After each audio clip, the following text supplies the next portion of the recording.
Army మీ 2014 పనిచేసింది,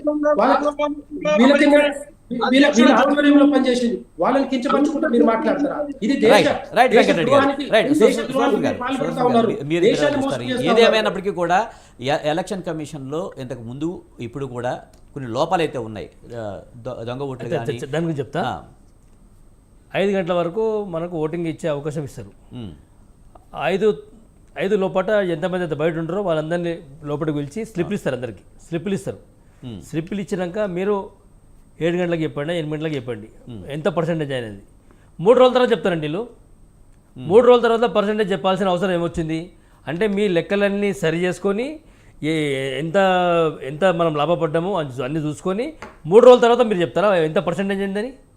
ఇంత కూడా ఇంకితగానం ఉండాలి ఈసీ ఎలక్షన్ కమిషనర్ ఆఫ్ ఇండియాకు. 3 రోజుల తర్వాత ఎవరైనా చెప్తారా పర్సెంటేజ్? 3 రోజుల తర్వాత ఎవరైనా చెప్తారా? లేదు, అప్పుడు చెప్పొచ్చు, అదే రోజు చెప్తారు, అదే రోజు చెప్పాలి సార్. 3 రోజుల తర్వాత చెప్పారంటే వీళ్ళు మొత్తం అవకతవకలు పాల్పడుతున్నట్టే. వీళ్ళు దొంగ చోరీ, ఓటు చోరీ అంటే ఇదే అన్నమాట. మీరు అలా ఈవీఎంలన్నీ స్ట్రాంగ్ రూమ్కి వెళ్ళిపోతాయి కదా, అప్పుడు మన ముందే సీల్ వేసేస్తారు కదా, దాన్ని మార్చడానికి వీలవుతుంది. ఈవీఎంలో కానీ అన్ని స్ట్రాంగ్ వెళ్ళిపోతాయి.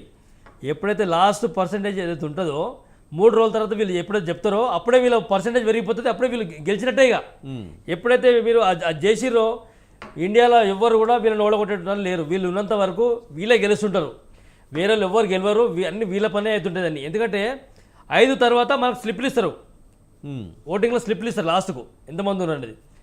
ఆ స్లిప్ల ప్రకారం నువ్వు పర్సెంటేజ్ చెప్పొచ్చు కదా. నువ్వు 3 రోజుల తర్వాత చెప్పాల్సిన అవసరం ఏమొచ్చింది నీకు? అంటే ఆ 3 రోజులలో మొత్తము ఎన్ని గెలవాలి, మనం ఎన్ని ఏడేడు తక్కువ ఉంటాయి అవన్నీ ఫుల్ఫిల్ చేయడానికే వీళ్ళు 3 రోజులు వాడుకుంటారు అన్నమాట. అది సంగతి. ఇది చాలా పెద్ద మోసము. ఈసీ ఈ విధంగా చేయడం అన్యాయము. ఇలా దేశ ప్రజలకు ఆయన క్షమాపణ చెప్పాల్సిన అవసరం ఉంది. అంబేద్కర్ రచించిన రాజ్యాంగాన్ని తూట్లు పరుస్తారు వీళ్ళు.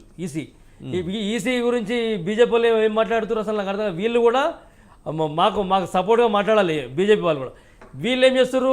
ఈసీకి సపోర్ట్గా మాట్లాడుతారు. అంటే మీరు దొంగ పనులు చేస్తున్నట్టుగా. మీరు దొంగ పనులు దేనికి ఎందుకు చెప్పు? మీరు దమ్ము ధైర్యం ఉంటే రండి, బ్యాలెట్తో రండి, మీరు ఎలక్షన్లో పాల్గొనండి. అంతేగాని ఈవీఎంతో అంటేనే బీజేపీ గెలిచినట్టే, వేరే పార్టీలు అన్నీ జీరో.